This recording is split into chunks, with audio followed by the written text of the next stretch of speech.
Salute. How y'all doing? My name is DerrickCWilliams. Shout out and respect due to my newest subscribers, Mr. Afi, Jamex TV, Lillian Christine's Doll Show, Gladys Sue Briggs, and last but certainly not least, Sparky Lady, the Intrepid Explorer. I've always been taught that you should surround yourself with smart people, and in so doing, you will be smart. And I've always looked for that my entire life. And I'm going to feature one of those smart people in this presentation. Very smart, very intelligent man in my view. But as y'all know, I'm just one man in the comment section on YouTube.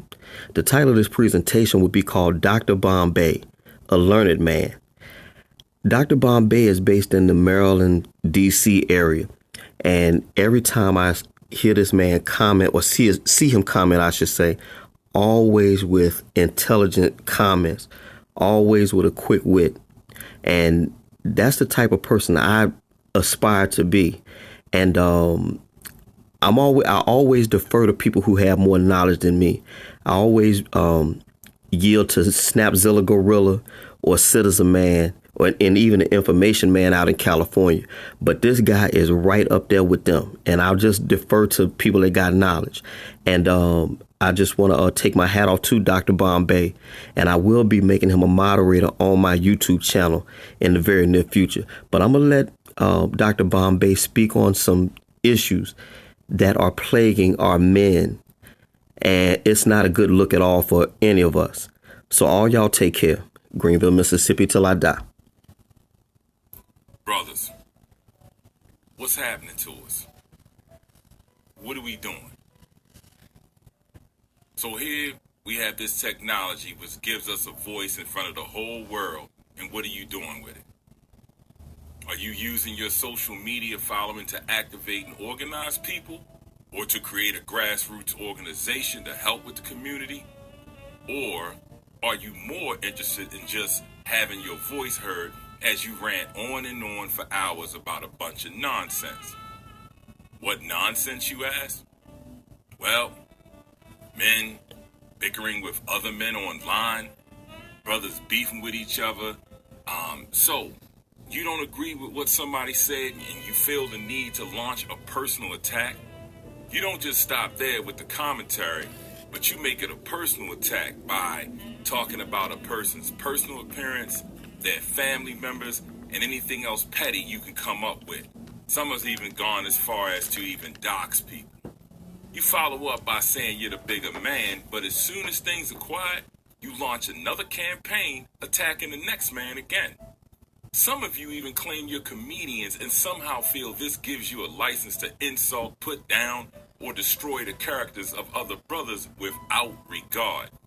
If it's comedy, shouldn't a joke start with a subject and end with a punchline?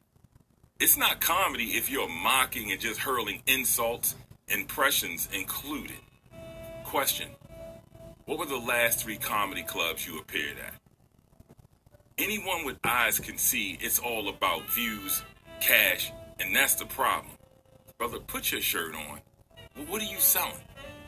See, we will sell out for any price to do anything, even if it means destroying our own community in the process. So what? Somebody disagreed with your point of view, and you're so weak as a man that you have to start a cat fight about it? See, that's the problem right there. We got to transcend this nonsense. How you moved in your 20s is not how you should be moving now. Being 40, 50, and some of you 60 years old. By this time, we should be moving into wisdom and demonstrating it by our examples. Okay, so there's another brother you don't agree with. You got a right to offer your opinion about it, but some of you have even made a career out of being opinionated about the same person over and over and over again and over and over, and then some more. Secretly, I believe you do this in hopes that they give you some attention that you're craving. Again, what real man craves the attention of another? Speaking of maturity, sometimes as a man, you just gotta let things go. I mean, here you are, 40 plus and priding yourself on being a gangster or gangster rich, whatever one you choose. Answer me one question. At this point in your life, how does being a gangster elevate you or improve your quality of life? I always wondered about that. How does one walk around all day in gangster mode? When I look closer, I see you trying to project an image to hide the real feelings inside. What are you afraid of? It's not that impressive that you went to jail or you were a criminal. Brothers walk around like it's some kind of badge of honor to tell them war stories. Are those the stories you're going to share with your grandkids? Or would it be better to tell them that you managed to survive your entire adolescence without going to jail and somehow graduated and started a career? And speaking of that, what is your career anyway? YouTube, man, this can't be a career. You know, anyway, not picking on that, but being a criminal may have been a part of your past, but you don't get a trophy for that. Since when did our standards fall so low that it suddenly became honorable to be a convict or a criminal? That's what I'm trying to figure out. We got the things upside down. You know, dude comes home from prison, he gets a barbecue and a party. Nephew graduates from school, get nothing. So, you come out of your mouth to put down the woman. You, the man, have the nerve to go into a public platform and blame a woman for your problems. I heard you all blame them for the crime rate, teen pregnancy, disease, and the total negative image of the community. It wasn't just the other day I saw a crime being committed by a young man, and the first thing that came out the brother's mouth was his mom, how it was her fault, and where was she at? Here's my question to you. While the sisters were out destroying the planet, as you say, where were you all the while when this was going on? Was you in jail? While she was out ruining the good name of the community, where was you? Where was her daddy? Where was the man? Do you have daughters? How are they doing? Are you doing everything within your power to ensure that they are the examples that you feel all women should be? Do they sit there and watch you berate women day after day after day on your platform? You say you're an alpha male, but you sit back and blame your mate for all of society's problems. Blaming the woman and shirking your own responsibility, that's not an alpha trait. That's more like beta, on your way to omega. Look it up, it's real. You mean to tell me a man can convince a woman to go out, walk the streets all day, sell her body, and give him 100% of the money, but somehow you don't have it within your power to use the same energy to get her to improve herself? Nah, that's not alpha at all. Only the weakest of the weakest men blame and attack their women. That hostility has to be coming from somewhere. Did you get your heart broke at a young age? You never got over it? Did you get a subpoena for child support or something? Your heart healed? Probably has by now, so move on. And those kids, they got to eat somehow, right? You know, you mad because you got to pay a check out? I mean, a lot of us have had to do that. How else are they going to survive? Even if you have a PhD, that still doesn't make it okay for you to commit the same acts. You know, I sit back and watch you educated, intellectual brothers too. Matter of fact, I seen one launch an all-out attack on a woman because she was acting shamelessly in public. Wisdom dictates that you will not correct her by using shame to correct a shameless act. Again, 50 plus, get it together. You know, there's a way to reach these ladies. You have a whole industry out here that has made it profitable for a woman to take off her clothes and prostitute themselves and get paid. What are you going to do about that? Make another video for us while you're on Instagram clicking like on all of their pictures? We see you. This ain't the other man's fault. This on us. Brothers, our place is at the heads of our families to provide and nurture for our loved ones. That's it. Are you there now? What's the hold up? For the love of Krishna, will you please stop feeding people misinformation? If there's something you don't know about, just study and research it more.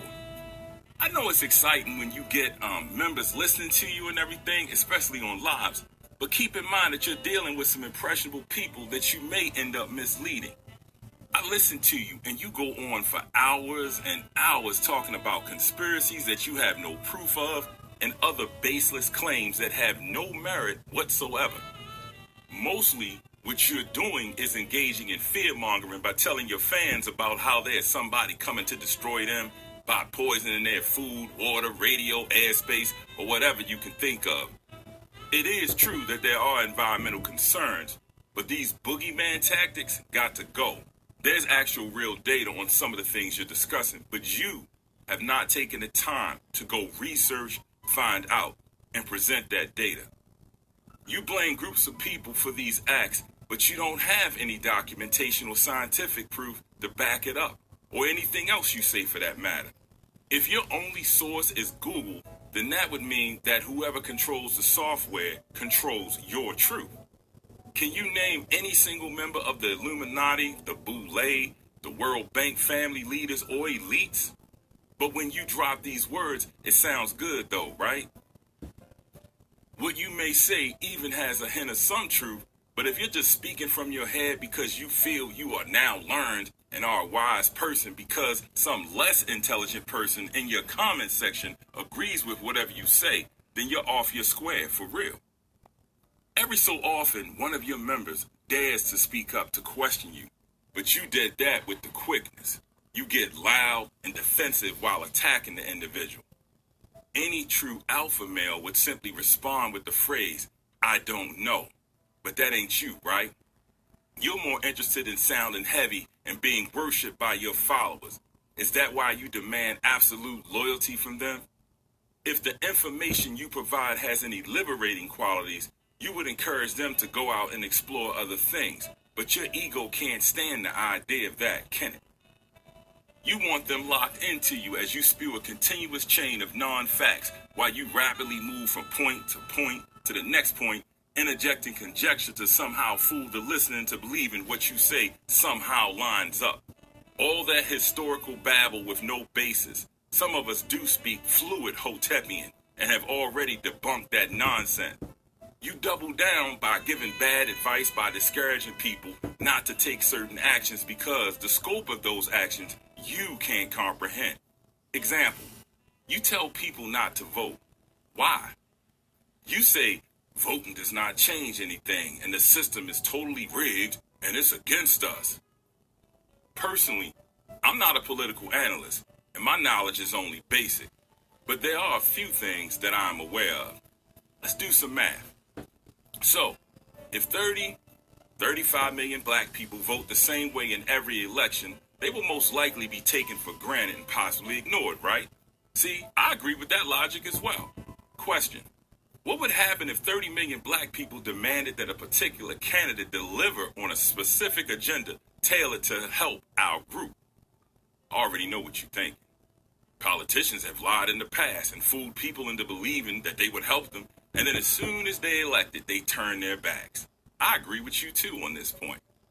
So tell me, what would happen if a particular candidate ignored your demands and 30 million people showed up to the polls and voted the opposite way, down ballot? Let me tell you what would happen. The candidate with the empty promises would lose the election, even if his opponent didn't win either. The message would be sent to the next one to come up and run and try to fool us the second time. The problem is, without organization, you can't organize yourselves to strike this type of impact politically or financially. But you can't see that. So to look big, you stand in front of 20 or 30 or 50,000 followers and tell them to stay home because you're too ignorant to know better. On top of that, you don't even give them another solution. But you damn sure tell them where to find that CashApp button, though. Hit that like, hit that subscribe, hit this, hit that. Have you ever considered the impact that local elections have on your community? So, your 8-year-old daughter's in school, got no heat in the building. And to address it, you decide to go on a 2-hour live to complain about it. How the man got his foot on your neck and how they're trying to give your baby girl pneumonia. Because you stayed home, you missed the fact that there was a bill for school funding on the ballot in your district. By all means, though, keep giving advice. Brothers, we got to do better. I'm not sitting here saying I'm perfect, And it's rare that I even speak this way. But as I stated in the beginning, we have a right to point these things out. Just don't make a career out of pointing. We need to put in the work. And for that, we need to inspire unity. This is not the time to sit here bickering about person's sexual preference, religion, or what color their mate is or who they in the bed with. We got bigger issues to be concerned about. And worrying about trivial things only serves to impede the mission. The work begins with information, but once informed, we have to take the cause to the street. Time to rebuild and lead like true alphas do. Peace.